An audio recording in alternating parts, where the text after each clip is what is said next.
Good morning and welcome to this Chemistry World webinar. I'm Ben Valsler, Chemistry World's digital editor. My role here is just to introduce you to the software that we're using and the topic, and then hand you over to three fantastic guests who are going to explain to you how you can gain an edge through smarter experimentation. So over the course of the next hour or so, we're going to learn how to double your R&D capacity and get more products to market in less time and at lower cost. We have partnered up with Jump for this, and they have brought us to Riffyn. And so we're going to look at the vast benefits that can be gained by utilizing smarter experimentation and incorporating it into a corporate workflow. We're going to learn about the culture of waste that we're challenged by. A conservative estimate of waste in R&D is about 25% of spend, which is equivalent to $100 billion wasted worldwide every year. That was billion with a B, not million. We'll discover how some companies are reducing this waste by changing their experimental methods, and how these changes are resulting in a doubling of R&D capacity, the result of getting more products to market at lower cost. Jump are our partners for a great deal of webinars and online events, and you'll be able to find out a lot more about that as we go through. But we're delighted that they've been working with us so closely, and in particular that they've helped to put us in touch with Timothy Gardner, who will be one of our guests for today. He's a CEO of Riffyn, scientist, leader in the field of synthetic biology, previously Vice President R&D at Amris. We have a pre-recorded message from him, which will make up the bulk of today's webinar, where we find out how they use a design of experiments approach, and they've worked very closely with Jump. We also have two guests from Jump itself, Malcolm Moore, Senior Technical Manager at Jump. He has a PhD. He's used to work for Light Pharma, BBN, AstraZeneca, lectured in medical statistics at Newcastle University. So he definitely knows his oats, and he joined Jump after that, and clearly they gained a benefit from having him with us. And we'll also hear from Hadley Myers, who's a systems engineer at Jump, 10 years combined research and manufacturing experience in photovoltaics. He used to work at Smith Thermal Solutions and Heliovolt, and on the technical advisory board of On Peak Power. Now, there will be a presentation aspect for today, but there's also a live software demo. So we don't share the slides from this because we don't think they really tell the whole story. And to get the real story, you need the context of the slides, what's being said about the slides, and also the video and live software demo. So rather than sharing the slides, we're going to send you a link to a recorded version of this webinar. That will be in your inbox in a couple of days' time, and you'll be able to go back and rewatch any aspect of it that you missed or that you just like to know a bit more about. But really importantly, there are two ways that you can engage with our speakers today, and one of those is the polls that will flash up on screen. So they really help us to get to know you as an audience, and that helps us to tailor the webinars appropriately and make sure that you're getting the information that you need. But also down at the bottom of the GoToWebinar panel, there is the opportunity for you to ask questions to our speakers. So any point throughout the webinar, if you have a question, just get it into that box and we will make sure that we do our best to answer it for you.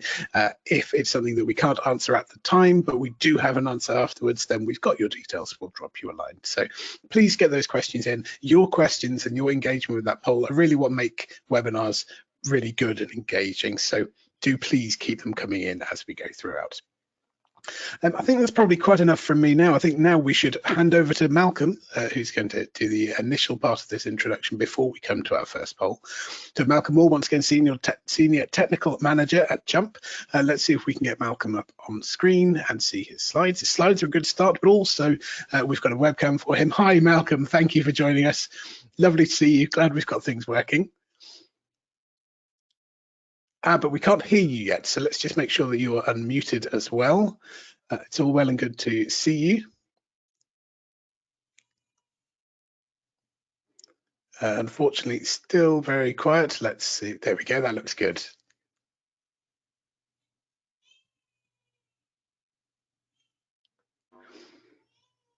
Oh, I just heard the buzz of a not quite connected cable. So although you seem to be unmuted in the software, that sounds a great deal like a microphone being plugged in. Am I coming through now? We can hear you now, yes. There's only so much you can do in software if the hardware has unfortunately come out of its socket. I will down to a piece of copper wire in that case, I'm afraid. But anyway, apologies about that. Not a problem at all. Delighted to have you with us. We'll hand over. We've got your presentation on screen. We can now see you and hear you. So I'll let you take it away. Thank you, Ben. So as Ben said, let's make this as interactive as we can, please, through a combination of polling and the Q&A panel. One of my favorite quotes, it's attributed to Albert Einstein, the definition of insanity is doing the same thing over and over again, but expecting different results. So why am I starting with that? Well, think about this in the context of the total experimental process, not an individual experiment. Oftentimes when we're experimenting, we have an idea, we do an experiment to test that idea out. We learn something, it may not solve our problem, so we have another idea, we test that idea out, and we keep iterating that way. So think of the total number of iterations we go through. And what does that feel like at the end of that process? At the end of that process, if you're defining a product or a process, can you put your hand on your heart and say that you've defined the best, the cheapest way of setting up the product or the process? So in that context, is there a better way? Is there an alternative way to plan our experimental budget to gain better outcomes and do so predictably? So think of that throughout the entirety of this presentation, please. In that context, what we're aiming to do today is to give you some motivation for the application of DOE, or design of experiments. What are the common reasons we often give ourselves as to why it doesn't apply to me, and how to overcome those common reasons as to why it doesn't apply to me, and then give you some tips for getting going and scaling the use of impact of DOE. Tim's already introduced our co-presenters. I'd just like to add a couple of things with regard to Tim. His background is in synthetic biology. He was a professor at the time. He was supervising a PhD student, and that PhD student introduced him to DOE. It was such a turning point in his professional life that he subsequently went and set up his own business, which is geared around integrating the workflow integrating DOE into the workflow of scientific discovery, and that's the business that Tim subsequently set up. In recent times, he was involved in scaling up COVID testing with Imperial College and scaling up the processes for doing that. And then our other co-speaker is Hadley Myers. Hadley's got a rich history of the application of DOE in industrial applications, so you'll be learning a lot from their experience. So before handing over to Tim, we've got our first polling question, please. Thank you very much. Yes, this is your first chance as an audience to let us know a bit more about you. So is design of experiments used at your organization? Simple three options. Yes, it's our default approach. We use it, but only in special circumstances, or just simply no, we don't use it at the moment. So we should see as many people as possible. We'll give you a chance to vote in this before we then move on to the next part of today's presentation. We actually see a rolling total of the votes that have come in, so we get a good idea of who's quick to vote and who's not, and it's really interesting to see those change over time as they come in. Once again, a little reminder for those who maybe missed the very beginning, we'll send you a recording of this, so anything you miss is not a problem, you'll be able to catch up on. And that questions box at the bottom of the GoToWebinar panel is really key for you to make sure that you get the best value out of this webinar, because you can get your questions answered. So Malcolm and Hadley are with us throughout. As I mentioned earlier, Tim's presentation is a pre-recorded element, and so Malcolm and Hadley can answer questions behind the scenes while you're watching Tim's recording. So do get them in whenever they occur to you. I think that's probably about enough time for people to have voted. Most of you have given your opinion, and that is a more distributed spread than I expected at the beginning, to be honest, when for the first few people that voted all said no, and I thought we were going to have an absolute whitewash for no, we don't use it. But so 17%, yes, we use it as our default approach. 37 only using it in special circumstances. 46 don't use it at all. Well, the 46% will certainly go away today with a good idea of how and why you should start using it and those huge benefits that it could get you. You probably have a better idea than me, Malcolm, as to how well it's adopted throughout academia and industry. Is this the sort of balance you expected to see? It certainly is. It's you know, the default way we come out of our academic training is this try and see approach, where we come up with an idea, we test it out, come up with another idea, test it out, and we keep iterating that way. You know, some of the benefits that you mentioned at the beginning, Ben, they're achieved if you can get to the top level, which is using it as a default approach. So it's like a learning journey that we're on. Hopefully, we can help some of your organizations get to that top level where it's a default approach over time. Excellent. Thank you very much. And thank you to everybody for interacting with the poll. There will be more polls as we go throughout. And once again, do just get your questions in as we go through. I believe we're now handing over to the recording of Tim's presentation. Please sit back and enjoy, ask any questions as they come through. And do keep an eye out for those polls that are coming up. So let's hand over to Tim now. Thank you, Malcolm. We'll be back for more from Malcolm very shortly.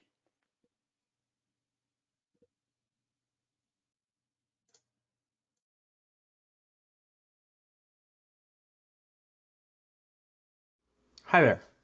I first want to thank the team at Jump for inviting me here to speak today, and also for building a world-class product that has really and truly changed the way I look at the world. In fact, that's what I'm going to talk about today, how we can and need to reshape scientific experimentation for the 21st century. With help from powerful mathematical models and methods, and from tools like Jump and Riff Nexus software. In fact, I've dedicated the last 10 years of my life and career to the purpose of trying to reshape scientific experiment. And for the impatient, like me, I'm going to boil it all down to two simple things.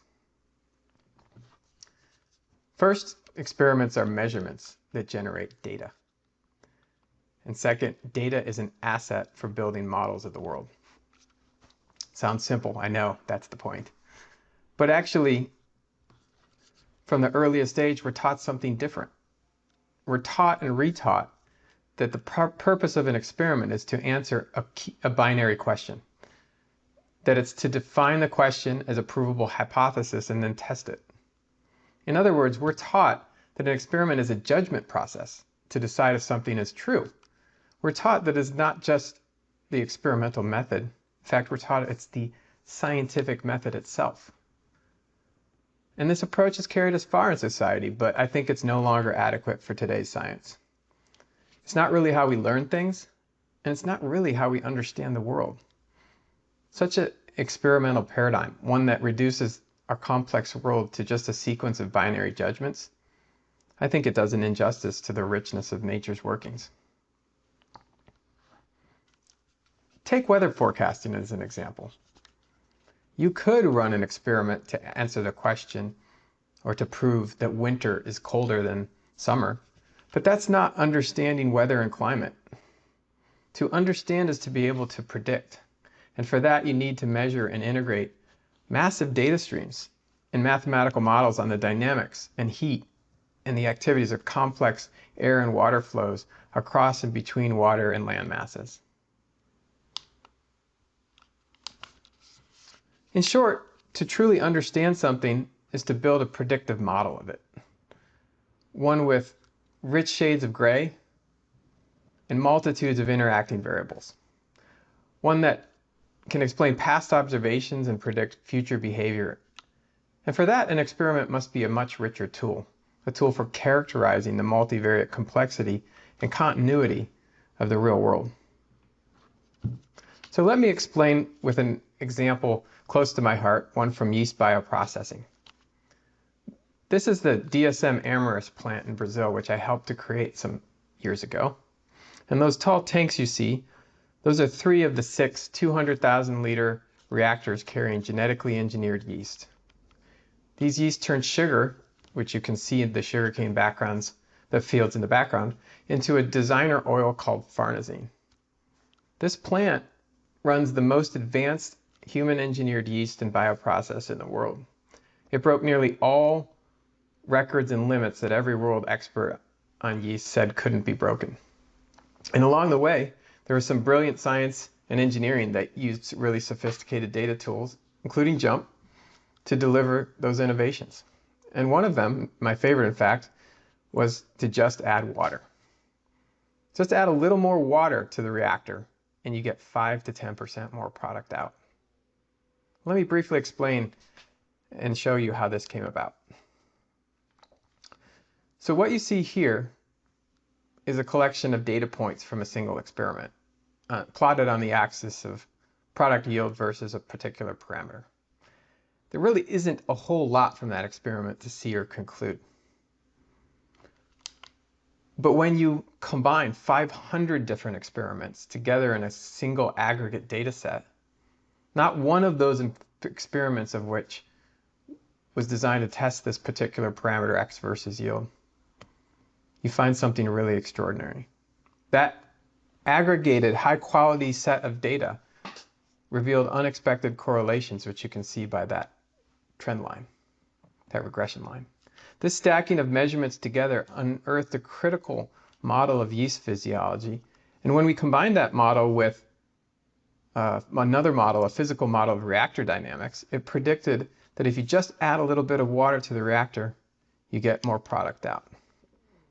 This is the prediction from that model. The red line showing that incremental improvement in reactor productivity.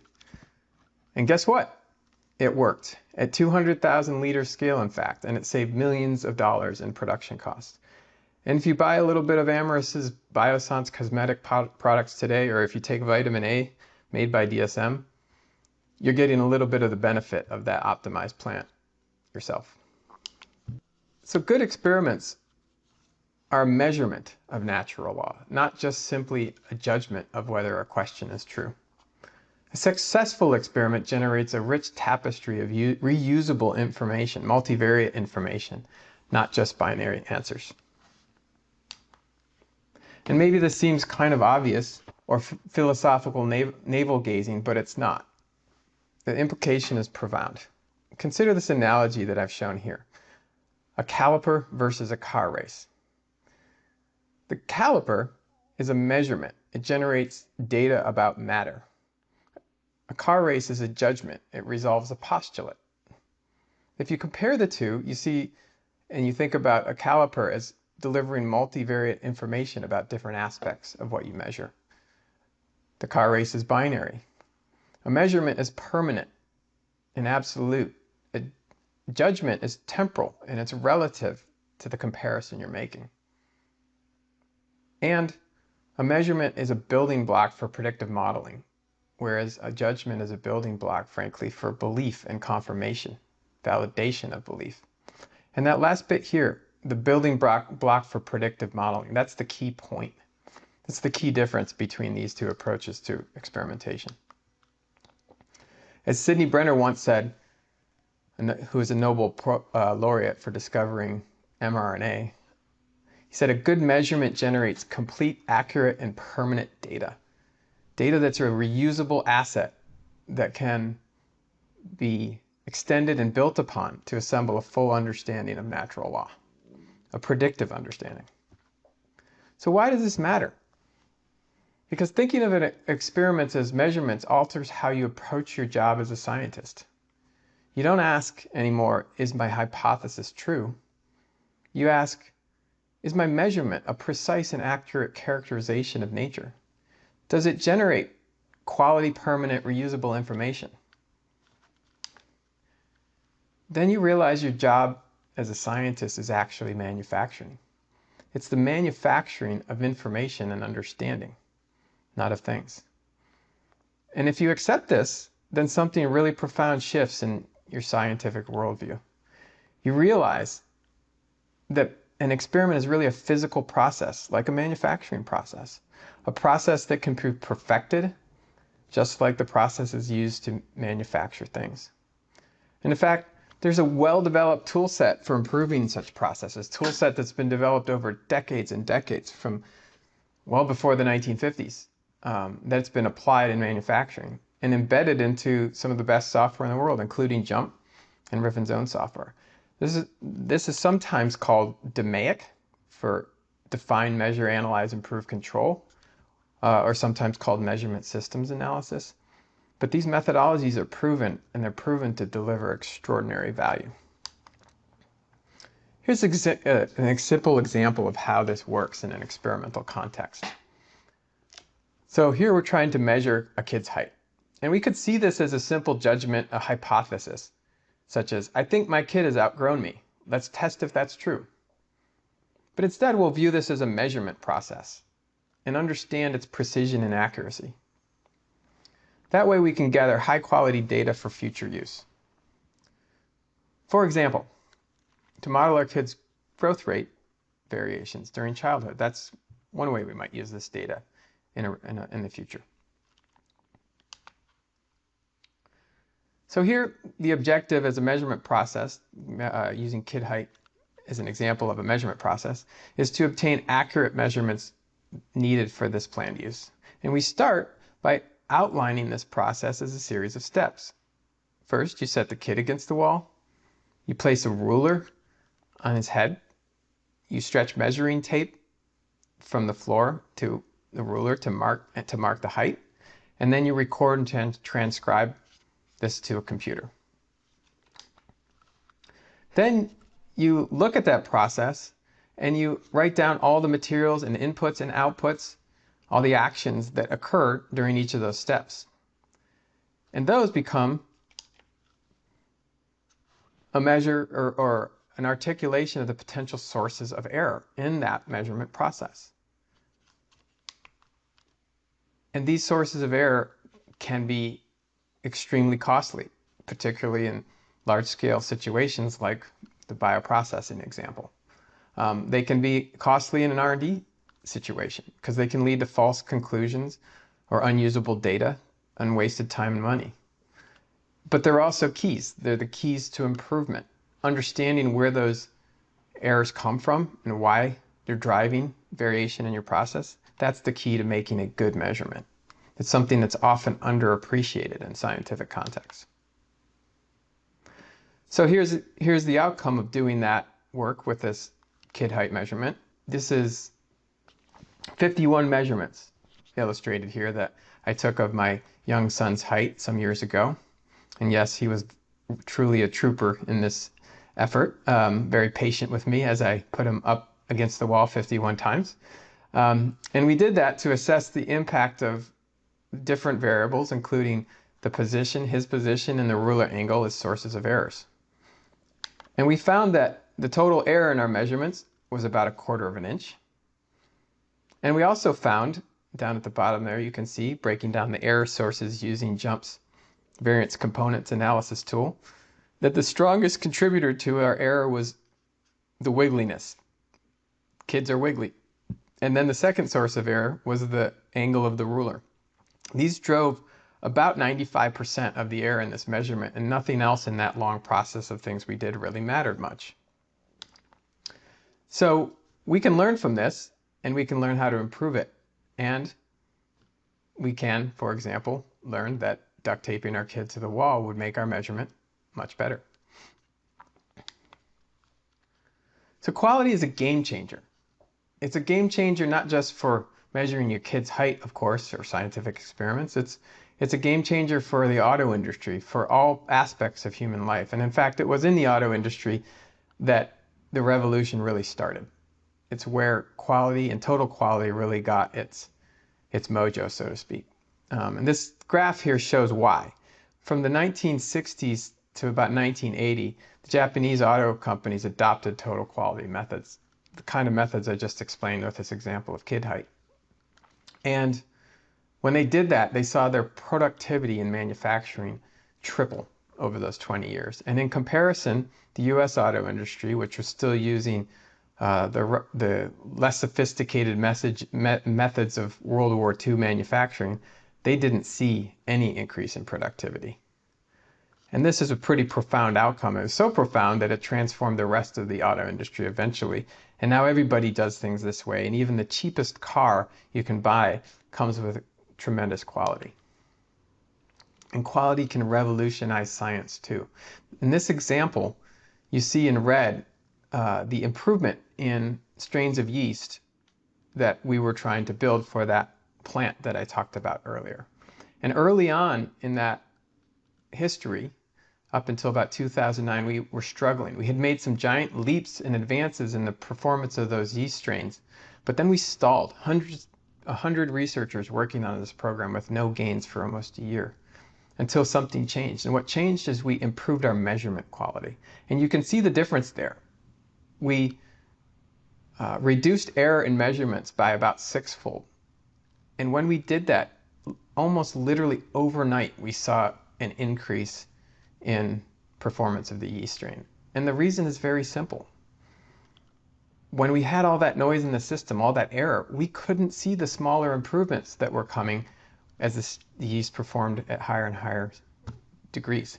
Because as they're increasing their performance, the gains you make each time are a little smaller and smaller and smaller. And so you have to get more and more precise to detect those. So we made those precision adjustments. We got a very precise and accurate process, and we literally doubled the rate of progress overnight with the same team, the same lab tools, and same technologies.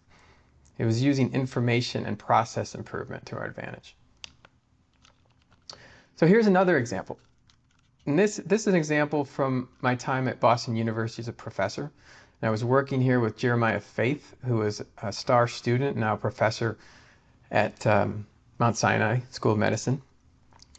And Jay was frustrated because he was using this chromatin immunoprecipitation method. It's a method for measuring where proteins bind to DNA in a cell. But it was a very slow method, 5 to 7 days, and a little insensitive, and he needed to use it on a high throughput, large scale. So he wanted to improve it, and he decided to use design of experiments for that. First time I'd ever heard of design of experiments. And what he did is he set up a factorial design to look at well over a dozen factors that might influence the sensitivity and timeline of performing these chromatin immunoprecipitation experiments. And he was able to take the method from a 5-day process to a 1.5 to 2.5 day process, depending on how you did it. He was able to get a 2 to 10x gain in sensitivity and a 10-fold gain in throughput through the use of design of experiments. And to dive in a little deeper, for those of you that might not understand DOE, design of experiments, it boils down to one simple lesson. In experimentation, we have to stop changing one variable at a time. It's a terribly inefficient and ineffective way to look at the complexity of nature's mysteries. In this slide you see on the left, you see a table. This table outlines about a dozen, actually not all of them, but it's a partial list of over a dozen factors, factor being a variable in the method that Jeremiah had decided to test to see if it could improve his process. And over on the right, you see the plotting of different combinations of those variables at different levels across the design space. So each point represents a specific condition, and the color represents the result he obtained from that experiment. What that paints is a contour, a curvy contour of performance of that experiment across these different conditions. And he was able to use that multivariate information to identify optimality, points of optimality across that design space, that surface. And that's really the value, is when you use combinations of measurements across, when you test combinations of parameters in a design space like this, you can see the full view, the surface of how the natural world works, and you can find optimality within that. For me, this was revolutionary. It completely redefined how I saw the work of experimentation in the way that I just explained today. And we need a revolution in science. This chart here shows an example of why. The green line shows the amount of the number of drugs that are produced by our pharmaceutical R&D industry per $1 billion of investment. And you can see that that productivity, the number of drugs per billion, is dropping consistently and dramatically across the years. In contrast to the performance of microchips, which have scaled exponentially in their power with each passing year, drug industry is doing the opposite. It's inverted. And so some have come to call this Eroom's law, for Moore's law backwards. If you recall, Moore's law is the law that every 18 months the power of a chip would double. Well, we're seeing the opposite, a halving of drug R&D performance every 18 months. So this is just an example of many challenges we face in science today that boil down to a lot of really deep problems for our society: a wavering trust in science, a falling productivity. Complexity is increasing in our world and in the systems we have to understand and engineer. Work is more distributed across the world, and expectations, frankly, of our society are increasing. For example, we know now that a new vaccine can be delivered in 9 months' time. As wonderful that is, the public now is going to expect that kind of performance from our drug development and medical industries. And I think that's a good expectation to set because we know it's possible. To put it maybe in even more stark relief, if you look at some of the data and studies that were done about a decade ago, looking at the error rates in R&D, it put them at somewhere between 50 and 80%, meaning that much of scientific output is just flat wrong. And if you assume that's an overestimate, you just take 25% error rate, that means that of the $420 billion of R&D spent a year in process industries, like life sciences and chemicals, $105 billion a year is literally thrown down the drain. And that's a tragedy we really shouldn't accept. So what's holding ourselves back? The answer is we're holding ourselves back. And I illustrate that with this quote, which I come back to every now and again because I found it just so, well, frankly, flabbergasting. This is from an NIH SBIR grant that Riffyn submitted some time ago. We submitted along with, this was just one of eight other grant applications that I submitted over those years, and all of them were rejected. But let me read this quote to you. The premise that a comparison of two protocols will enable researchers to see cause and effect in perfect clarity is based on the shaky proposition that differences in outcomes, variance in biological experiments, can be seen as differences in process. Experiments can vary greatly with no difference in the process of protocol for any number of reasons. Now, I think given the data and the examples I just showed you, you'll understand why I think that's a completely bogus statement, because I've seen time and time again how differences in protocols and process change the results we get. Because if it's not those, then where did the differences come? If you control your system well, if you do it the same way, if you optimize it, you get the same result. And in fact, I know that because when we started that work in the engineering of yeast, we had errors as high as 30% from week to week on the measurement of the same yeast. And people at the time would say, oh, that's just biology. It's very noisy. It's biological systems. They're unpredictable. About 2 years later, after we'd applied measurement systems analysis and improved those processes, we could measure those same yeast with less than 2% error from year to year. So we didn't accept this proposition that biology is mystically noisy. We accepted that it's the way we look at biology through our measurements that is noisy. And if you accept that, you can make it better. You can fix it. So we're holding ourselves back. And as a society, we're failing to deliver the three critical things that could be transformative. The education in the mathematics and the principles of measurement systems, of design of experiment, of DMAIC. It's fundamental to experimentation, and we're not teaching it. I didn't learn about these things till I was over 34 years old.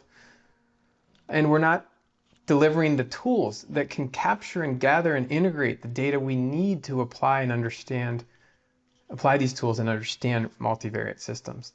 And without those, we don't develop the supportive culture that comes from a track record of successfully applying these tools and these education. And so we need these things for our 21st century science. And it's a simple equation. It starts by treating experiments as measurements. It then means applying the tools of quality in measurement, define the process, measure it, analyze, improve it, control it, and repeat that cycle until your measurement system is incredibly accurate and incredibly precise and absolute. When you have such absolute data, you can start to stack that data up like we did in that example with the bioreactors. And you add experiment to experiment to experiment over time. And then it becomes this giant aggregate data set that can be analyzed with machine learning and AI tools, tools that are embedded into JUMP statistical software, and tools that people are innovating and adding all the time. That's what we need to understand our complex world. And if you do this, you can get to understanding the mysteries of nature that go far beyond what any binary hypothesis machine can do. So in 2014, I took these lessons and observations that I developed over years of seeing the benefits of measurement systems analysis, DOE, quality methods, and I formed a company named Griffin to try to help bring those tools into the mainstream. Our flagship product is called Riff Nexus, and it's a process data system. It's a novel software design that embeds a view of experiments as measurement processes in its very heart and its very core. And it uses those processes to support the approach I just described, to deliver highest quality data as building blocks, to feed tools like JUMP and process improvement efforts in real time with ease to drive better science. And this is what that looks like. This is an experiment defined in Riff Nexus. It is quite literally a process flow, a series of steps articulated in a visual manner that shows how you conduct the process. So think back to that measurement of kid height. Instead of a table of those steps, we now see the visual flow of those steps and all of the flow of materials and information between them. Data is captured on those steps in series of trials and conditions, rows of the table that you see at the bottom. And then data from all these steps is then integrated together to produce a data set and a statistical data frame, for those of you who are familiar, that's ready in real time for analysis by machine learning and statistical learning tools. And it was my belief that this approach, if we bring this and make it easy to access for folks, it would drive the adoption of methods like DOE, method of quality, and it would deliver the same gains in speed and performance that I saw throughout my career to a large set of individuals. So some years later, the results are in, and I'm very happy to say they're everything I could have hoped and dreamed for. And I'm just going to take you through a few examples real briefly. We worked with Novozymes early on in Riffyn's development, and they applied the software along with JUMP and several other tools to deliver a doubling in the speed of one of their R&D products, getting a product to market twice as fast as they'd ever done before in history using these methodologies. Another company that we worked with was able to reduce their personnel effort by 25% to achieve the same outcomes in qPCR assays. We helped a third company achieve a 20-fold reduction in data prep time for fermentation processes. We helped another company reduce their use of animals by 80% to get to the same outcomes, the same test results in toxicology testing.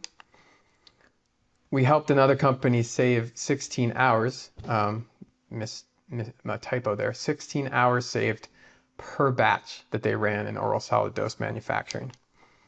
And most recently, during the COVID crisis, we helped Imperial College develop and deliver a new assay, a supply chain robust assay to the NHS for clinical use in just 9 weeks.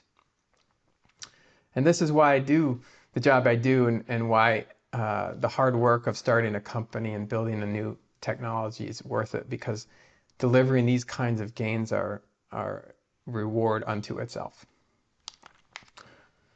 So why aren't you doing it? That's the question that often comes up, and I often get the answer that it's because these methods are too complicated. You have to be a statistician, or they're too constraining for innovative science, or it's just too hard to learn them. But it's not hard. It's a matter of will. It's a matter of letting go of bad habits. And as a case in point, I did an experiment last summer with my 13-year-old, and he understood this in his first go. He understood how to do design and apply design of experiments in his very first experiment ever. It was completely natural for him. In fact, Julian, can you come here for a minute? Hello. Do you remember the experiment we did last summer?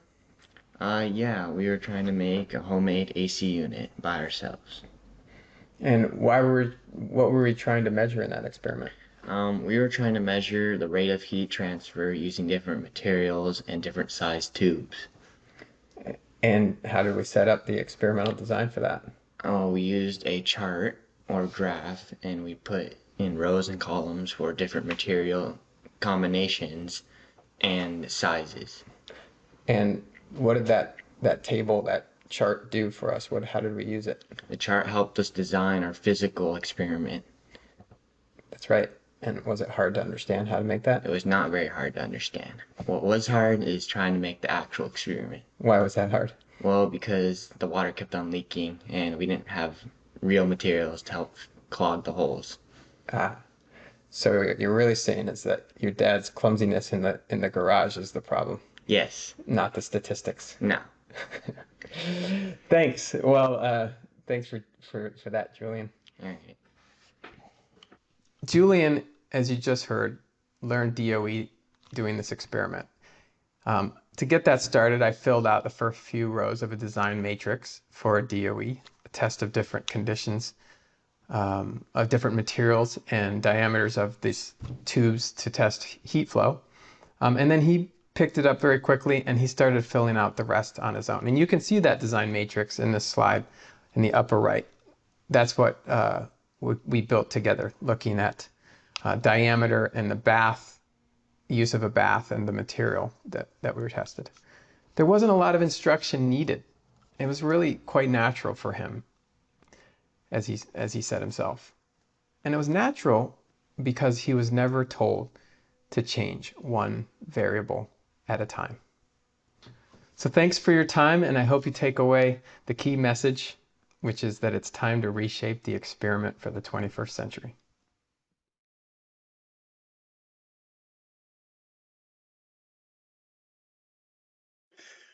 Thank you very much to Tim Gardner, their founder and CEO of Riffyn, and an extra special bonus guest in the shape of Julian, his son there, showing that a design of experiments approach is easier to learn and easier to do than some, let's face it, relatively basic plumbing.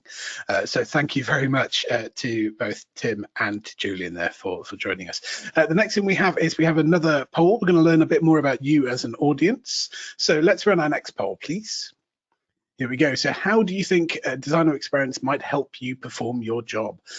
Will it allow you to efficiently explore the full opportunity space? Will it allow you to obtain the data needed to construct a model? Or will it give you an approach that scales? Now you can tick more than one, so do please tick as many of those as you think will help in your own work.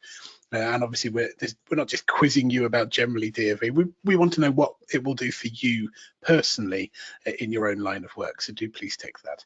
And do keep your questions coming in as well. If you have missed anything that's gone before, then don't worry, we'll send you a link to the entire recording so you'll be able to catch up on any of that excellent presentation that Tim had provided for us.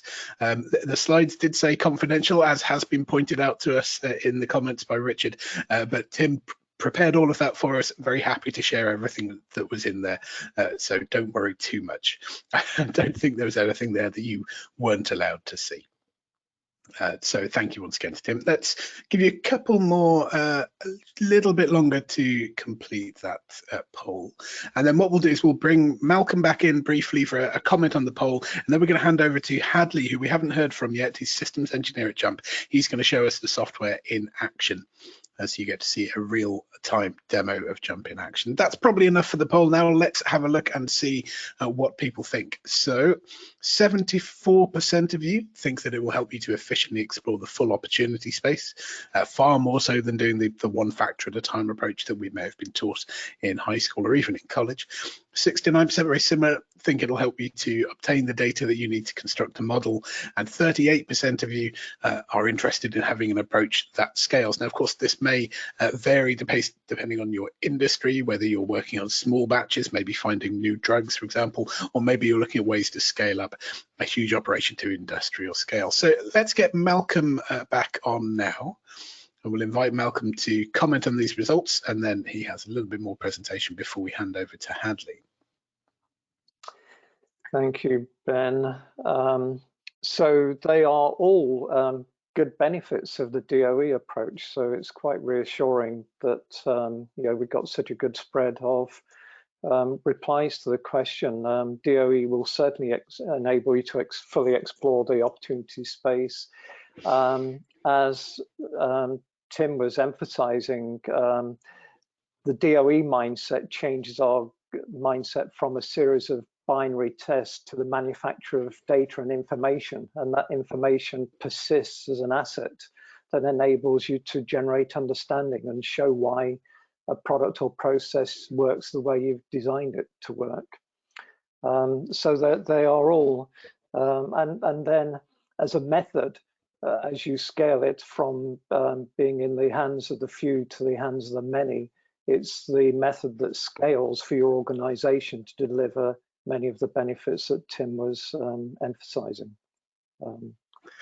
It certainly seems that, as in the case with Tim, you often get one person in an organization who discovers the design of experiments approach and quite rapidly becomes an evangelist for the rest of the organization, demonstrating its benefits, showing how it can be used to convince management to make certain changes. It can be used to improve all your processes. And clearly, Tim was a good example of that. So much an evangelist. In fact, they went on to make an entire company based around that approach.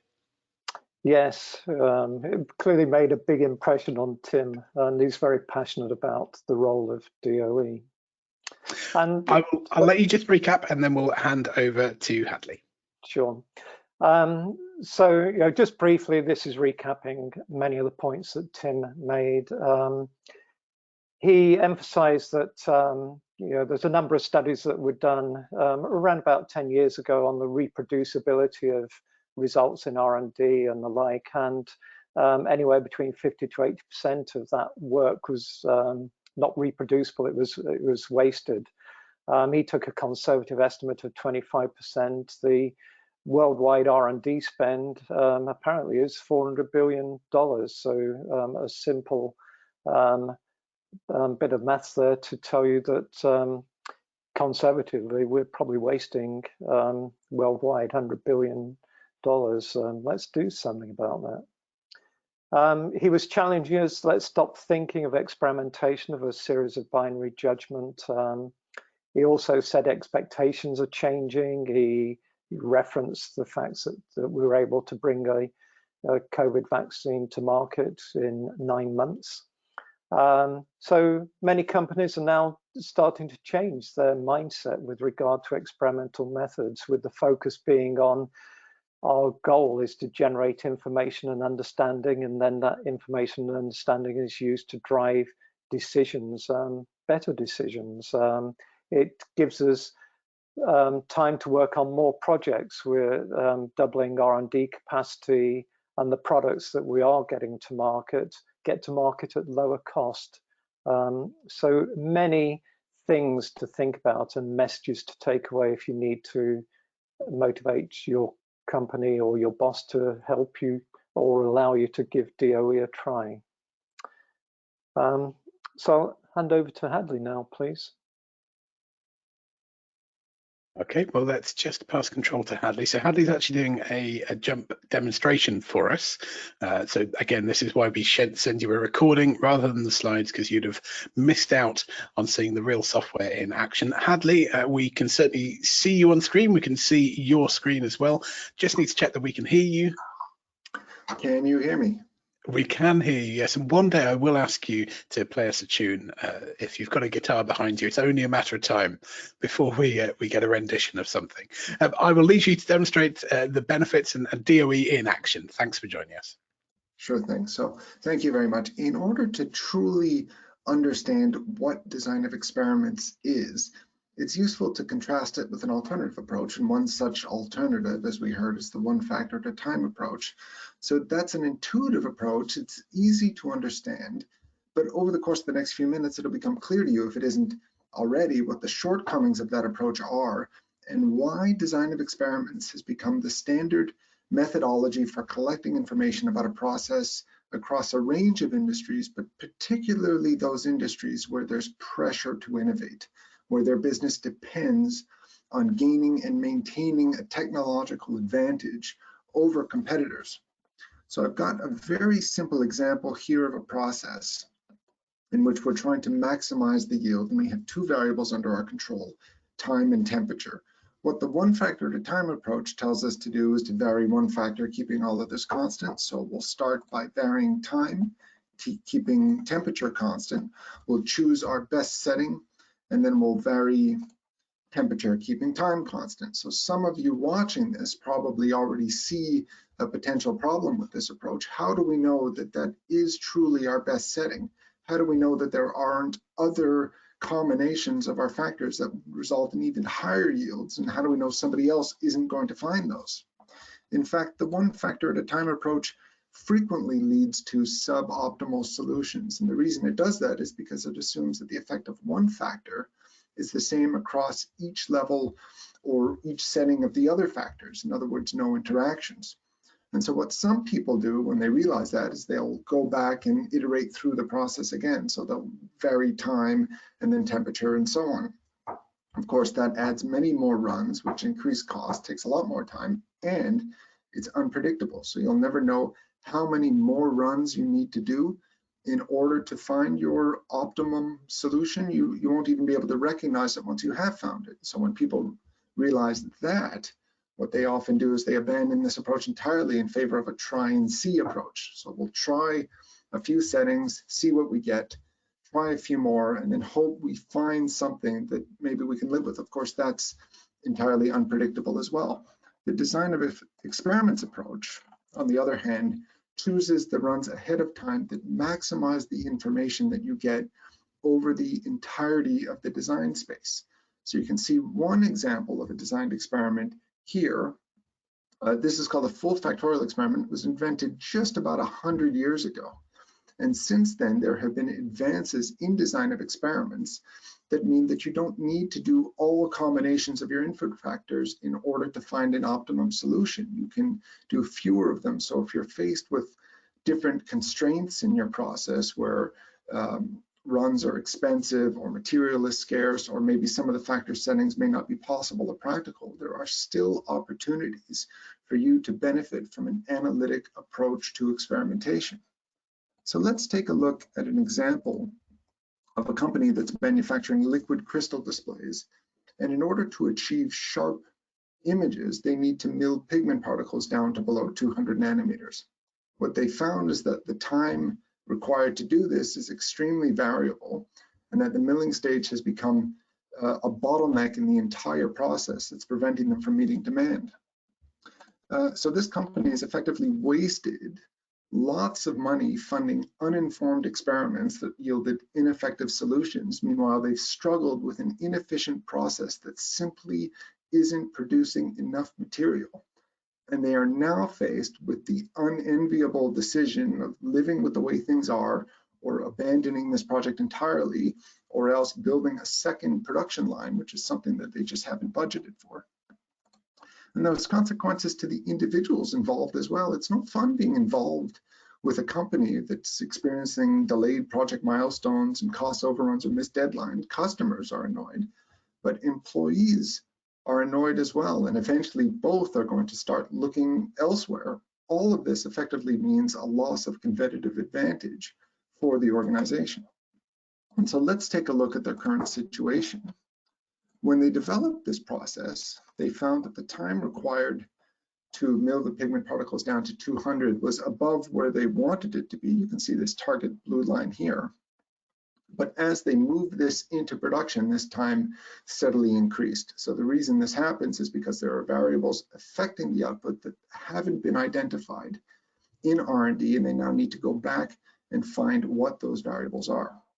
So the engineers involved in this process identified 7 potential variables that they wanted to take a closer look at, and they asked the software to design for them a 17-run experiment.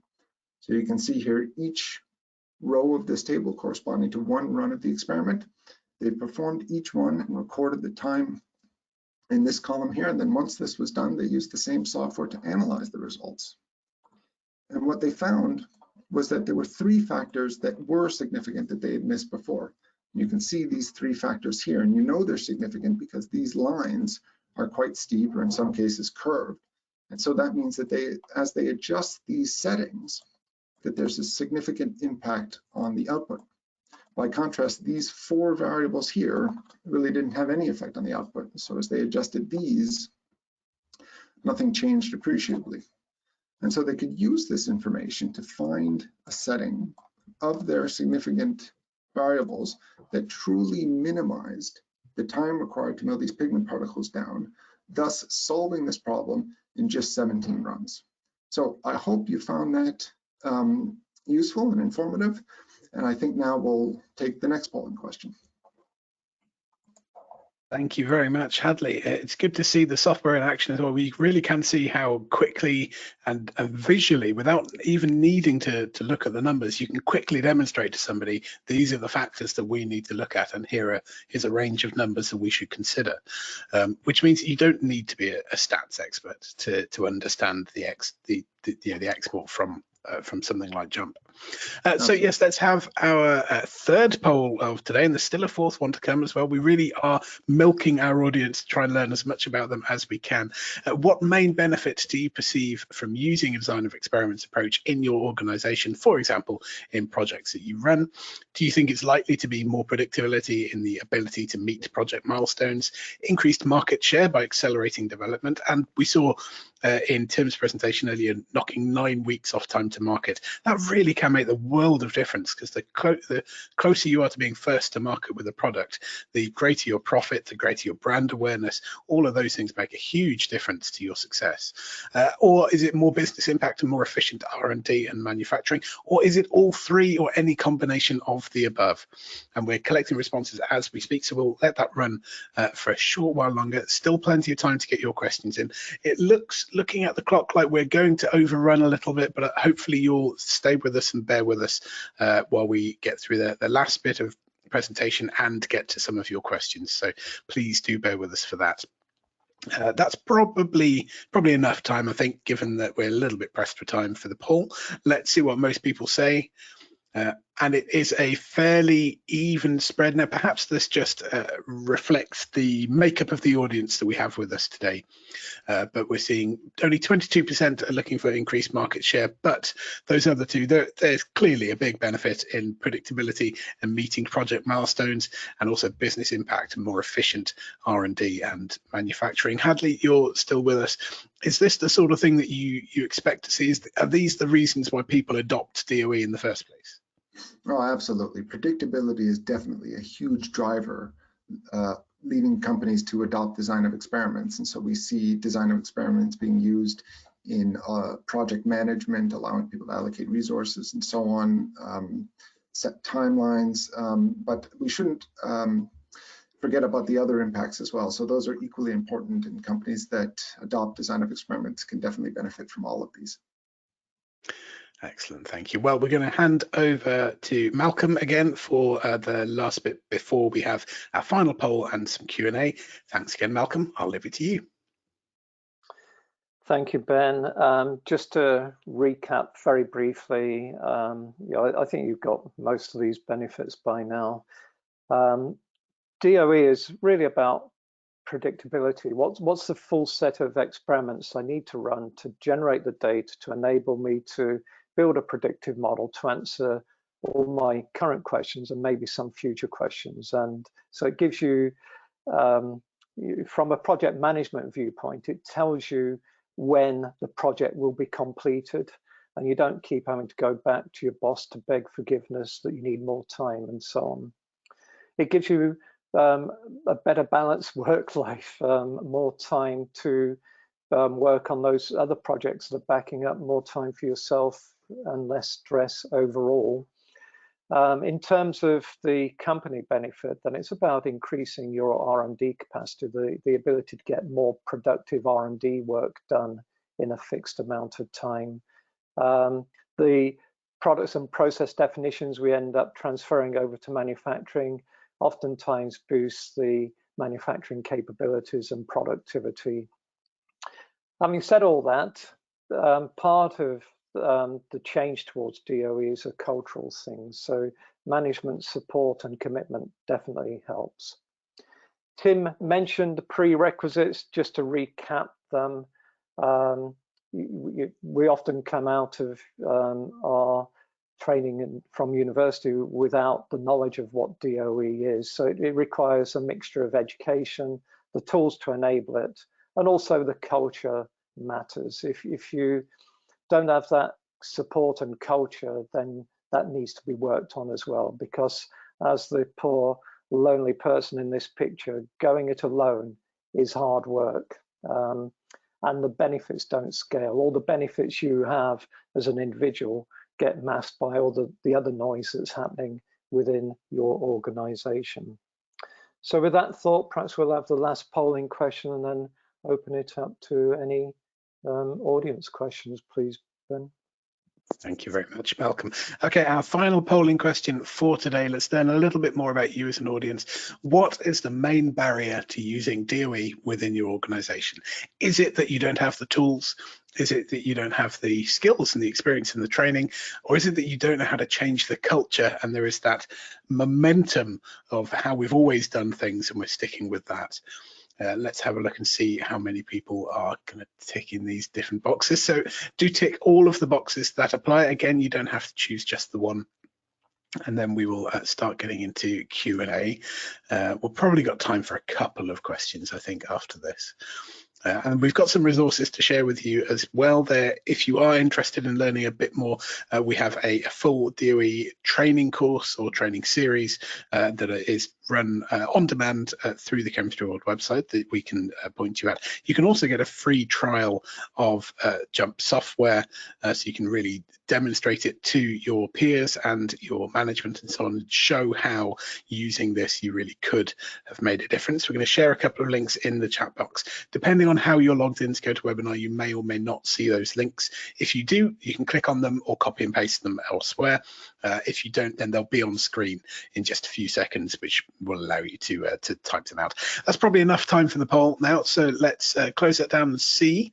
And we may as well get Hadley back up on the line as well, so we can all comment on these. So 58% said they don't have the tools, 62% said they don't have the skills, 54% said they don't know how to change culture. It's pretty even across the board there. So it really does seem that there are a lot of barriers. And the good thing for you as an audience, you're attending an event like this, this will help you to understand where you can get those tools, where you can get those skills, and should certainly help you with those steps towards changing the culture.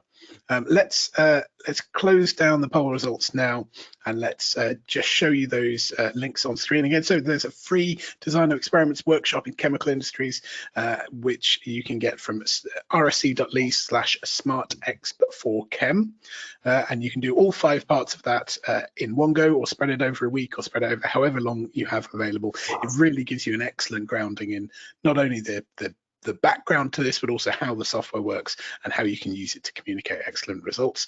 And in order to make the most of that, you'll want that 30-day free trial of JMP, because there's homework exercises, there's resources that you can download and work through as part of the course. So you'll find that at rsc.ly/JMP free trial. Again, it's on screen now, and you can quickly copy that down. And if you have any general questions about JMP, there are contact details on the screen now as well. jumpuk@jump.com will be a good place to start to ask those questions. So we really are pushing it for time. Let's see if we can squeeze 2 in. So you mentioned about being that lonely person, the one person graduating, as it were. Somebody said, I'm the sole user of DOE in my company. I rather like being that expert. How does it help me if I were to get more of my colleagues to use DOE? Hadley, let's pick up with you for that one. What would you recommend to that one sole subject matter specialist? Well, if you have one person using it in a company, that person may not be surrounded by believers in it. If there's an air of mystery around design of experiments, then people might opt to stay with their old approach. And design of experiments really should be done in a group setting where engineers or scientists can discuss outcomes, brainstorm variables, and then make decisions together. And so I think that it would benefit this person to have everybody around them utilizing design of experiments as well. I guess it's also really useful to partner up with people who understand the limits of, say, the tools you're using, or the actual experimental conditions. It's all well and good. We had a fantastic example of reduction of 80% in the amount of animals used for research there. But if you don't know what conditions those animals can live in, and you start setting experimental conditions that are outside that, then clearly we could be in trouble. So there's a lot of sort of cross business working, isn't there, to make sure that you not only get the expertise of the people who understand DOE, but also understand exactly what conditions you can work under. Yeah, that's absolutely right. Advancements aren't done by one person in a vacuum, they're done in a team. There's this awful sort of myth, the legend of the lone scientist who solves everything, and it's just not true, is it? It really gives us a false idea of what science really is. So with that in mind, we want to encourage more people in our business to adopt DOE. How do you build a business case? How do you say here's the evidence for why we need to change our culture, we need to get the new skills, we need to get the new tools to overcome all of those barriers we put? Malcolm, how would I go about proving to the leadership team at the RSC that we should now be adopting a design of experiments approach for every project that we have? Thanks, Ben. I think that depends where you are on your DOE journey. If you haven't started your DOE journey, then you have to draw references about what other similar companies are doing. Do you want to be left behind? But there's lots of case studies about what other companies are doing and the impact it's having upon their key outcomes. So then typically you may start by trying DOE on a handful of projects. So then you work through demonstrating your own success. You have to address those 3 points that we talked about. It's down to education, having the appropriate tools, and the culture. And where are you on those 3 items? Do you have to work on all 3? Do you have to work on one of them? But ultimately, you have to demonstrate it works in your context and what it takes to make it work in your context. As we saw, Hadley, from your demonstration as well, you can use existing data. You don't have to start completely afresh. They had that data about what had been working with milling. They can put that through JMP and start to see where the gaps in their knowledge actually are. Yes, that's absolutely right. So that's called data-driven design. If you're lucky enough to have some data, then you can learn some of the analytic or machine learning techniques in JUMP to get any insight you can out of that, and then use that to inform your experiments. And you can, of course, use that to demonstrate to management that this is the right approach to take, and we can start to change the culture towards a more efficient, data-driven, design of experiments-driven approach.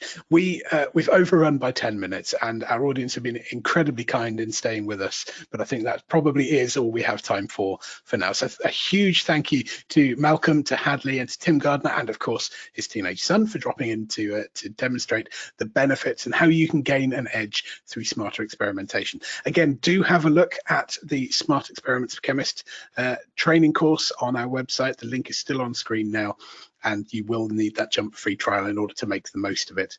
And keep an eye out for other projects that we do with JUMP. So the chemistryworld.com/webinars, you'll find quite a lot of those case studies. We work with JUMP a great deal. We believe in what they do, and they've been excellent partners in terms of helping us to meet people like Malcolm and Hadley and Tim, and really see the benefits and how this can benefit the chemical sciences in general.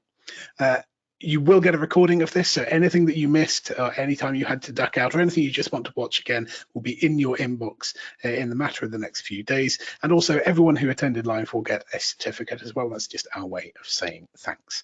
Any follow-up questions for JUMP, you can send to jumpuk@jump.com, and also any follow-up questions for Chemistry World, if you'd like to know more about our webinars, cwwebinars@rsc.org. I'm Ben Valsler, Chemistry World's digital editor. A final thank you to all of our guests and to JUMP, and we'll see you for the next Chemistry World webinar.